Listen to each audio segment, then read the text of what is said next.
les théories qui font la promotion du protectionnisme. Alors ça, c'est une idée intéressante. La protection peut être la condition de l'ouverture, c'est-à-dire je suis protectionniste pour être libre-échangiste, ensuite, et toujours limitée dans le temps. C'est-à-dire que cette protection-là n'est qu'une protection transitoire. Donc il y a deux idées dans mon titre, j'aurais dû faire deux titres. Un, qu'effectivement, je suis protectionniste pour pouvoir échanger plus tard, c'est une condition. Et que deux, la protection que je mets en place, ce n'est pas une protection définitive, je la mets temporairement pour atteindre un objectif particulier. Alors, c'est le protectionnisme éducateur qu'on doit à un vieil économiste, c'est le 19e siècle, Friedrich List. Alors, c'est ce qu'il appelle la protection des industries dans l'enfance. Qu'est-ce que c'est que la protection des industries dans l'enfance ? Eh bien, si, imaginez un pays qui se lance dans la fabrication d'automobiles aujourd'hui. C'est-à-dire un pays qui n'a pas d'expérience et qui, voilà, il y a un industriel, il y a un projet public-privé, et on décide de fabriquer des automobiles dans ce pays-là. Qu'est-ce qui se passe si on ne ferme pas les frontières aux automobiles ? Forcément, manque de savoir, manque d'expérience, manque de maîtrise technologique, le nouveau pays va offrir des véhicules forcément beaucoup moins bien, beaucoup plus chers, beaucoup moins performants que ses concurrents qui ont l'expérience de quasiment 120 ans d'industrie automobile. Donc la seule solution pour que ces industriels nouveaux se développent, c'est de fermer les frontières, de manière à ce que les entreprises acquièrent l'expérience nécessaire, que leurs consommateurs essuient les plâtres des mauvais produits. C'est ça que ça veut dire aussi.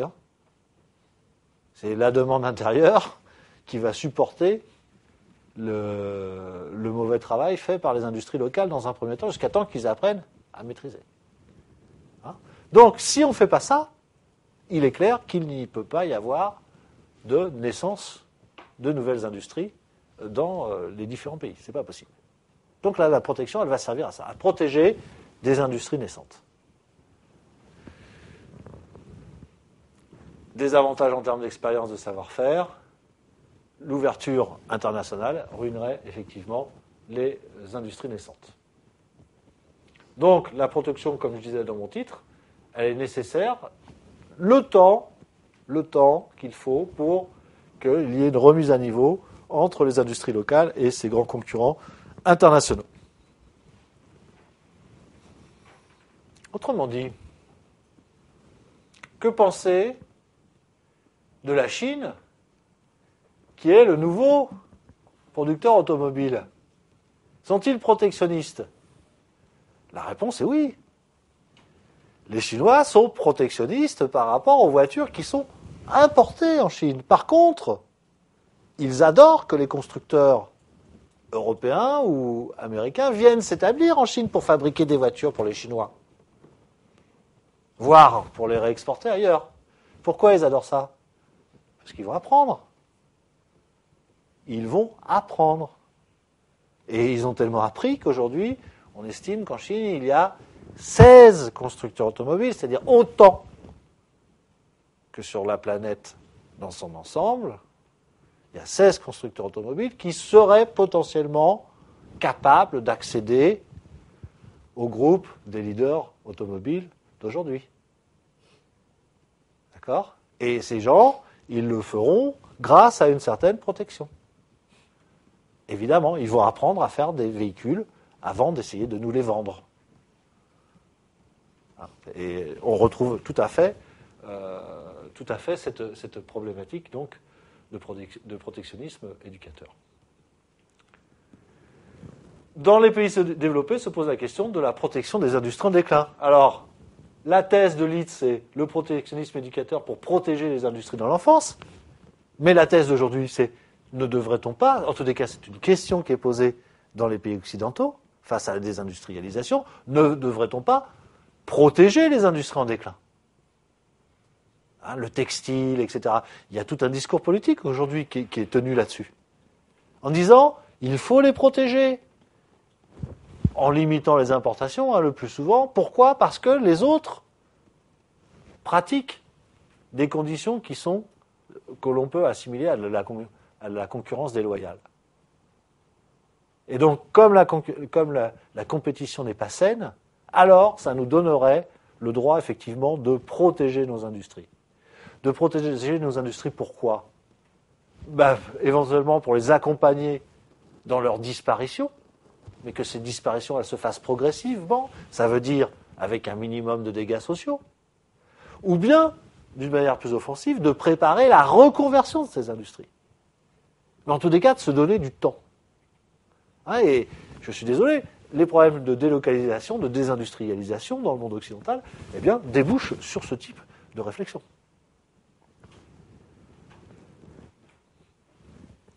Alors, la politique commerciale stratégique maintenant, Paul Krugman, à mon avis, l'élément théorique le plus novateur, le plus rafraîchissant dans cet ensemble de théories du commerce international. Alors, il parle du principe, Paul Krugman, que les marchés fonctionnent en concurrence imparfaite. Au centre de la concurrence imparfaite, les oligopoles. Il considère, même si c'est contesté par d'autres économistes, qu'au niveau national, partout, il y a des oligopoles qui dominent, et voire au niveau mondial, il y a des oligopoles aujourd'hui de taille mondiale. Je vous parlais de 16 groupes automobiles. On est dans un magnifique oligopole. 16 acteurs pour plus de 90% du marché mondial. Ça me semble être un bon exemple d'oligopole. Économie d'échelle, c'est-à-dire que la concurrence est si imparfaite que les coûts ils diminuent quand les volumes de produits vont augmenter. On a des économies d'échelle extrêmement sensibles, donc on a vraiment intérêt à être très gros pour être le moins cher possible et pouvoir vendre le moins cher possible. Et puis des effets d'expérience. On sait très bien que plus ça fait longtemps qu'un industriel travaille sur tel ou tel produit, et plus il va être innovant, plus il va être performant, plus il va proposer des produits de qualité. Donc les marchés sont de concurrence imparfaite. Et j'allais dire, il faut quand même rajouter aussi, la concurrence monopolistique, c'est-à-dire la recherche de différenciation en permanence sur tous les produits, alors par les consommateurs, mais aussi par les industriels du coup. Alors les États, dans ce cadre-là, ont intérêt à taxer les importations dans certains secteurs pour favoriser les entreprises locales et bénéficier d'économies d'échelle. Qu'est-ce que ça veut dire ça ? Si je frappe de 100% de droits de douane des produits fabriqués à l'étranger, ces produits ne rentrent plus. Pourquoi ? Parce que c'est le consommateur local qui ne va pas accepter le doublement du prix. Si j'ai mis 100% de droits de douane, ça fait doubler le prix du produit. Donc, il va se rabattre sur des solutions locales qui seront beaucoup moins chères et qui seront de moins bonne qualité. Encore une fois, c'est le consommateur qui paye tout ça. Donc il va avoir un produit approximatif, on va dire, suite à ce type de politique. Mais l'entreprise qui va assouvir les besoins du marché local, elle va grossir, puisqu'elle va accaparer 100% des parts de marché, local, domestique. Donc elle va grossir, elle va acquérir de l'expérience, elle va accumuler de la production. Donc du coup, elle va devenir de plus en plus concurrentielle. Et quand elle sera concurrentielle, alors, effectivement, on pourra la tremper dans le grand bain. Et la tremper dans le grand bain, ça nécessite deux opérations. C'est de dire aux autres, bienvenue chez nous, dans un premier temps. Et deuxième proposition, bienvenue chez nous, désormais nous allons pouvoir venir chez vous. C'est-à-dire, c'est la double ouverture. J'ouvre d'abord mon marché, après des années de protectionnisme, pour avoir musclé mes entreprises. Et une fois que mon marché est ouvert, je dis aux autres, et alors ? Le principe de réciprocité, vous ouvrez votre marché. Et donc là, je vais aller conquérir des parts de marché à l'exportation. On a intérêt à faire ça. Les pays ont intérêt à faire ça, c'est-à-dire qu'il faut mettre de l'argent, l'État doit mettre de l'argent dans les politiques de recherche, dans la constitution de nouvelles activités, doit aider les entreprises à se constituer, à se spécialiser, pour ensuite les protéger, et quand la protection n'est plus nécessaire, eh bien, les lâcher dans un univers concurrentiel. Hein, c'est ça la politique commerciale stratégique. Encore une fois, Airbus est un magnifique exemple de ces politiques commerciales stratégiques, parce que finalement, ce n'est que ça, Airbus.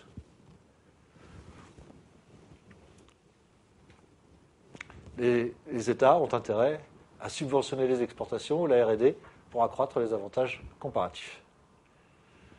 Bon, vous savez que les subventions, enfin vous devez savoir que les subventions aux exportations sont de plus en plus contrôlées. C'est-à-dire que si le pays fait partie de l'OMC, l'Organisation mondiale du commerce, il y a beaucoup de limites qui sont mises à ce type de subventions, puisque, précisément, on sait très bien que c'est un moyen protectionniste, enfin, c'est du protectionnisme à l'envers. Soit je taxe les importations, c'est du protectionnisme pur, soit je subventionne mes exportations, et c'est du protectionnisme à l'envers. La politique commerciale stratégique permet donc d'inventer de nouveaux avantages comparatifs et de créer, a priori, de nouvelles spécialisations. C'est très très important. Dans un autre domaine, vous voyez très bien que l'Iran, indépendamment du fait énergie civile et nucléaire, je ne vais pas entrer dans ce débat-là, civil et militaire, l'Iran est en train de se doter d'avantages comparatifs en matière de technologie nucléaire. À partir de rien. Peut-être même qu'à un moment donné, il y a 20 ou 30 ans, la réflexion s'est dite, d'abord, construisons une filière universitaire de physique nucléaire. Peut-être ça a commencé comme ça il y a 30 ans, et pour cela, demandons à des professeurs anglo-saxons, français, de venir enseigner à prix d'or dans nos universités pour développer, en tous les cas, de la matière grise autour de cette filière de l'énergie nucléaire. Et ensuite, on va aller se doter les différentes technologies à droite et à gauche. C'est d'ailleurs très compliqué parce qu'elles sont très sensibles, ces technologies, et on va devenir des spécialistes du nucléaire. A priori, ils n'y connaissent rien, comme n'importe quel autre pays. Hein, donc on voit bien que les avantages comparatifs, on peut se les monter. Bien, pour finir, avantages du libre-échange et du protectionnisme. Alors, les guerres du libre-échange. Le libre-échange est favorable à la croissance et au développement. C'est pour ça qu'il est si populaire, en règle générale. Donc, des gains multiples. Intensification de la concurrence. Vous êtes d'accord ? Si il y a le libre-échange, il n'y a pas de droit de douane, alors je suis confronté à des concurrents internationaux. Et donc, ça va me booster. Je vais être obligé d'être dynamique, parce que si je ne suis pas dynamique, ils vont rafler le marché. Donc ça pousse, hein, c'est l'aiguillon de la concurrence, qui tout simplement, on lui fait passer les frontières, c'est tout. C'est le même argument. Donc, puisqu'il y a plus de concurrence, les entreprises sont meilleures, et donc il va y avoir réduction des prix de vente. Mais on pourrait dire aussi, tenter d'échapper à la concurrence par les prix, donc il va y avoir plus d'innovation aussi. Ce sont ensuite les gains liés à la spécialisation du système économique. Là, on reprend Smith. S'il y a échange international, on le fait selon un principe de spécialisation. On sait que la spécialisation, elle est économique. Hein, les gains de productivité proviennent de la spécialisation. Donc, c'est aussi comme ça qu'on va pouvoir expliquer la génération de croissance. Plus grande diversité des biens. Si je suis ouvert sur les offres du monde entier, mes consommateurs vont avoir un choix incroyable en termes de biens de consommation. D'accord ? Meilleure allocation des ressources. Pourquoi ? Parce que je vais, moi, investir, embaucher dans les secteurs qui fonctionnent bien à l'exportation, donc dans les secteurs qui sont économiquement les plus performants, au détriment des secteurs les moins performants. Tout va bien. Parce que ceux-là, je vais toujours pouvoir acheter des produits ailleurs. Bref, j'investis dans les centraux téléphoniques et les centrales nucléaires en France, parce que ça se vend bien, et puis je laisse tomber le secteur textile, parce que les autres sont meilleurs que moi. Vous remarquerez que ce n'est pas aussi simple que ça. Hein, mais en tous les cas, les termes du problème sont posés. Amélioration de la performance des entreprises. Eh oui, forcément. Hein, donc, on peut effectivement baisse du niveau des prix par les importations, très très important ça. Vous savez quand même que c'est ce qui a abouti à l'abolition des corn laws en Angleterre. Corn laws, c'est-à-dire que les Anglais, très farouchement, ont toujours refusé de faire rentrer librement du blé européen en Grande-Bretagne pour défendre leur agriculture.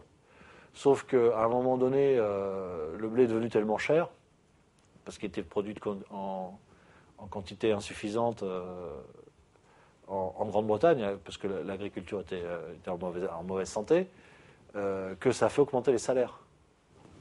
Les salaires ont longtemps été indexés sur le prix du blé, le prix du pain en fait. L'indice primitif d'inflation, l'indice de prix primitif, c'est le prix du pain. En quelque sorte, qui était l'indicateur de prix au niveau du peuple. Et donc, ça faisait augmenter le prix du pain, et le prix du pain se répercutait sur les salaires. Et donc, les salaires augmentaient au détriment des profits. Et la seule solution pour échapper à ça, c'est d'ailleurs Ricardo qui l'avait soufflé, la solution. Et il ne le connaîtra pas de son vivant. Les corn laws ont été abolis quelques années après sa mort, en fait. On va dire, allez, on fait rentrer le blé européen sans droit de douane. Et donc, du coup, c'est vrai que ça a terminé de ruiner l'agriculture anglaise, surtout la production de céréales, mais en même temps, ça a fait baisser le prix du pain et donc les salaires et permis la continuation de l'industrialisation anglaise. Donc, baisse du niveau des prix par les importations, oui, c'est une réalité. Pas toujours. On importe aussi des choses qu'on ne sait pas fabriquer. En France, on importe tous nos écrans plats. Bon, ça tombe bien, leur prix baisse. Mais ils augmenteraient, ce serait pareil. Tout simplement parce qu'on n'a pas d'industrie locale. Donc on est condamné de les importer. Bref, pour les tenants du libre-échange, eh bien, on peut dire que l'échange international crée les conditions de la croissance économique, de l'augmentation du revenu et de l'augmentation de l'emploi. Bref, l'échange international, ce n'est que du bonheur.